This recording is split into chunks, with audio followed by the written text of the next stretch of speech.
Boa tarde, meus irmãos. Sejam todos muito bem-vindos a esse espaço de comunicação da Sociedade Espírita Luz e Caridade. Me chamo Alessandro da Silva. Hoje estou incumbido de trazer as reflexões do dia, em que foi me solicitado que falasse sobre a reforma íntima. Então vamos lá. O que é a reforma íntima? O Espiritismo nos propõe a fazermos a reforma íntima, isto é, nos propõe um processo contínuo de autoconhecimento, de auto-melhoramento da pessoa humana, de formas que nós, nos melhorando, também estamos contribuindo para a melhoria e aperfeiçoamento de toda a humanidade.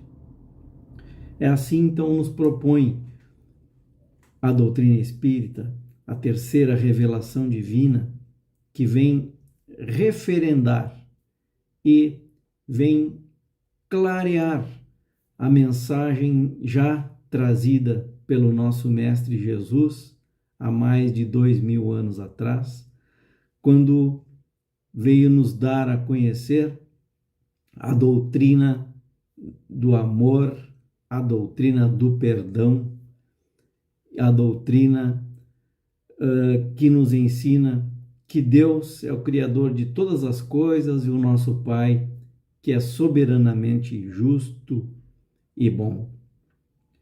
Então, a doutrina espírita nos propõe a uma transformação. Como Jesus nos dizia, que na época em que ele esteve na Terra, época em que os espíritos nos ensinam que já era uma época de maturidade, vamos dizer assim, de desenvolvimento da raça humana, Jesus veio nos trazer uma doutrina nova, porém, ele não nos ensinou tudo, porque nós ainda não estávamos maduros o suficiente ou desenvolvidos o suficiente para entender esta doutrina que Jesus nos propunha.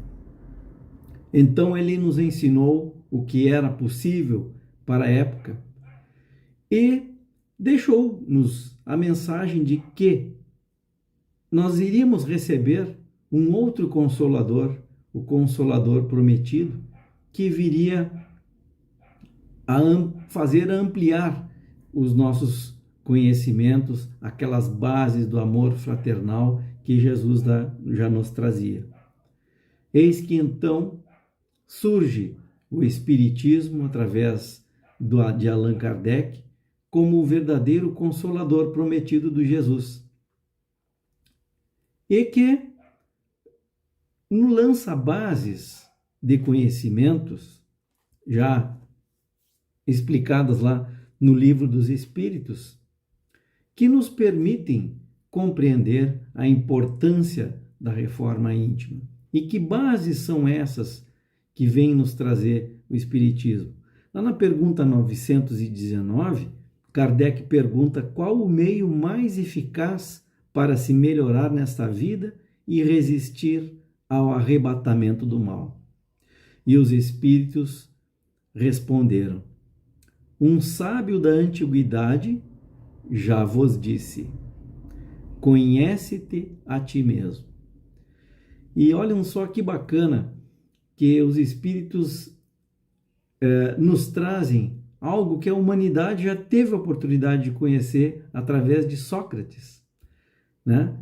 Que é o conhece-te a ti mesmo. E essa é a primeira condição para nós iniciarmos a nossa reforma íntima, conhecendo-nos a nós mesmos, aceitando as nossas virtudes e, sobretudo, entendendo os nossos defeitos, os nossos vícios e as nossas paixões. Então, com base no entendimento da importância de conhecer-se a si mesmo, né? A partir daí sim podemos iniciar a nossa reforma íntima. A nossa reforma íntima, ela é um processo contínuo de autoconhecimento, por definição. Processo contínuo, meus irmãos. Vejam bem, então, o que é um processo contínuo? Não é algo que a gente faz da noite para o dia, vamos dizer assim, né? É um processo contínuo, é um processo que nós construímos a cada dia, construímos a cada existência, porque nós não conseguimos nos aperfeiçoar em uma vida só. Isso também a doutrina espírita nos ensina, que nós precisamos encarnar repetidas vezes para que possamos ascender na escala evolutiva espiritual. Porém, esse é um processo contínuo. E eu faço uma analogia com a nossa casa, poderia fazer uma analogia com quem tem um automóvel também, por exemplo, né? Na nossa casa, toda casa precisa de uma manutenção preventiva e de uma manutenção corretiva, muitas vezes também, né? Mas nós precisamos sempre estar fazendo alguma coisa na nossa casa, como manutenção preventiva, para que não venham, nos causem danos maiores e que levem até nós temos que despender uma quantia maior de recursos financeiros para recuperar muitas vezes coisas estragadas na nossa casa. É uma parede para arrumar, é um fio para trocar, uma lâmpada para trocar, é uma parede que a gente tem que pintar anualmente, né? Normalmente antes do inverno, antes que venham os dias mais úmidos, para que aquela parede não absorva mais e mais umidade e vá se deteriorando, não é? É a nossa calçada na rua que a gente tem que ir consertando para evitar buracos e até quedas das outras pessoas. Ou seja, na nossa vida, os nossos bens materiais precisam de uma manutenção preventiva, né? Precisam de um olhar constante, de um cuidado constante. Quem tem um automóvel também sabe que tem as revisões periódicas que devem ser feitas no automóvel para que ele não nos deixe na mão, para que a gente não fique empenhado na rua, né? E aí normalmente o gasto é maior.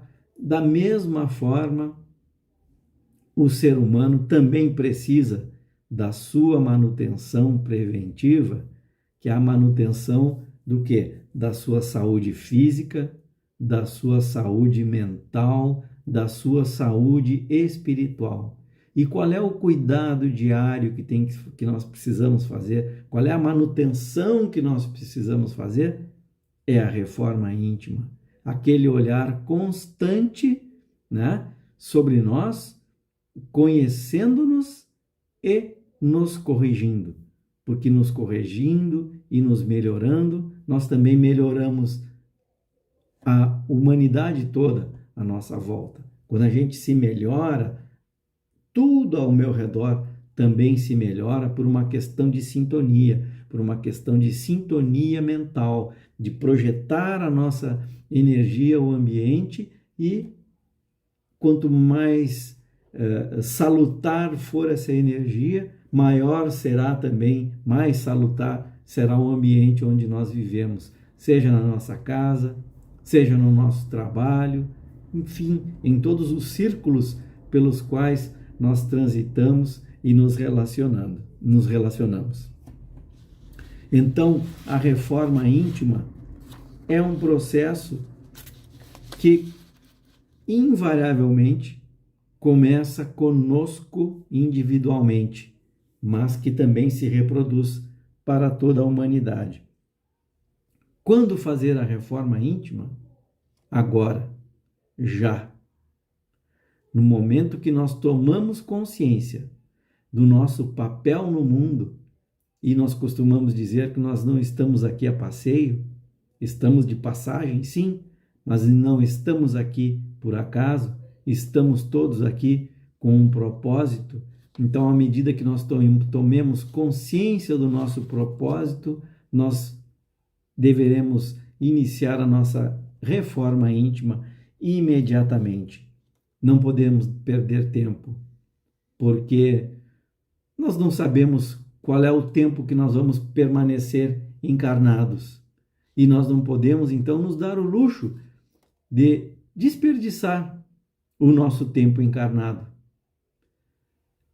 A encarnação é uma oportunidade, é uma necessidade e uma oportunidade. Então, não percamos a oportunidade. Iniciemos imediatamente a nossa reforma íntima, a reforma de toda a humanidade e contribuamos com a nossa parcela no melhoramento total do mundo e do universo, porque nós não estamos sozinhos. Deus nos criou, mas como Deus, nós somos co-criadores da obra divina. Portanto, nós precisamos dar a nossa parcela de contribuição. E continuando lá no Livro dos Espíritos, os Espíritos também, depois de nos falarem que nós iniciamos a reforma íntima, primeiro conhecendo a si mesmo, ou seja, que essa é a chave do nosso progresso individual, ele nos traz um exemplo, né? E o exemplo é de Santo Agostinho, que fala o seguinte: fazei como eu fazia quando vivi na terra, que ao fim de cada dia interrogava a minha consciência, passava em revista o que havia feito e me perguntava a mim mesmo se não tinha faltado ao cumprimento de algum dever. E se ninguém teria motivo para se queixar de mim. Foi assim que cheguei a me conhecer e ver o que em mim necessitava de reforma. Ou seja, Santo Agostinho nos propõe uma sincera autoanálise diária, em processo contínuo, né? Lembrando, chamando a atenção para essa parte que ele diz: se eu não tinha faltado ao cumprimento de algum dever. Qual é o seu dever? Qual é o nosso dever? Qual é o seu propósito nessa encarnação? Qual o nosso propósito aqui enquanto encarnados? É essa pergunta que nós devemos nos fazer diariamente e procurar descobrir o nosso propósito. Não é algo complexo, às vezes é alguma coisa que está ao nosso lado, esperando uma palavra de apoio, esperando que nós estendamos a mão. Ou seja, cumprir a que o Mestre nos ensinou, que é amar a Deus sobre todas as coisas e ao próximo como a nós mesmos.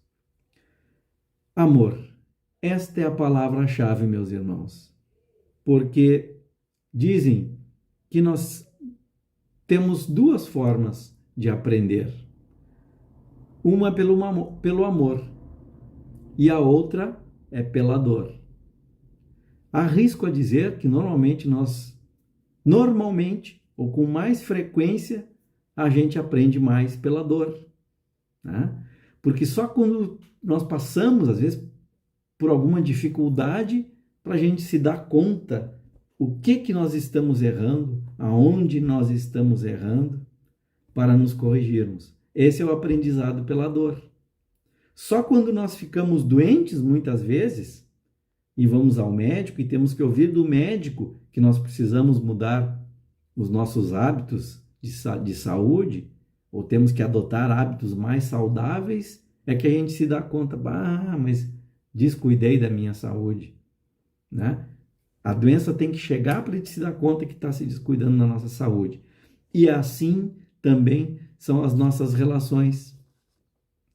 Às vezes é através de uma mágoa, de um ressentimento, de uma briga, que a gente se dá conta que não é o outro que tem que mudar, e sim eu é que tenho que mudar. Então, duas formas de aprendizado, ou pelo amor ou pela dor. Então, meus irmãos, a nossa proposta é que nós, sinceramente, assumamos o nosso papel de conhecer a si mesmos e possamos aprender mais pelo amor do que pela dor. Porque aprendendo mais pelo amor, ou cultivando o amor, nós seremos mais felizes, seremos mais saudáveis. Lembrando também que a mudança começa também por os nossos hábitos mentais. Como é importante nós observarmos os nossos hábitos mentais, que através dos nossos pensamentos nos levam a ações. E às vezes a gente se dá conta, né, que nós estamos agindo antes de pensar. Então vamos fazer o contrário. Vamos pensar e depois vamos agir.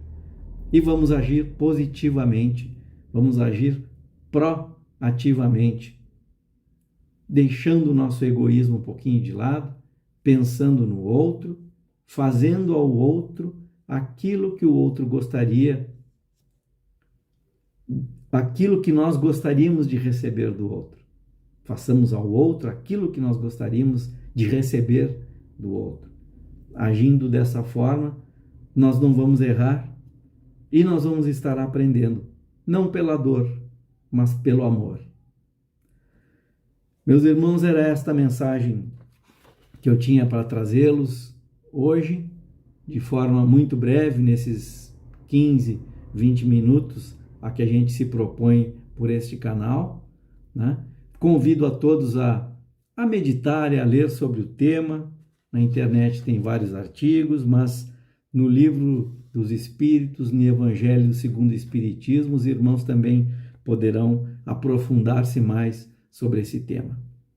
Desejo a todos muita paz, muita saúde, muita luz, que os anjos de guarda possam iluminar os seus caminhos e também que em breve possamos estar nos encontrando presencialmente nessa casa. Até logo a todos e que Deus os abençoe. Muito obrigado pela atenção.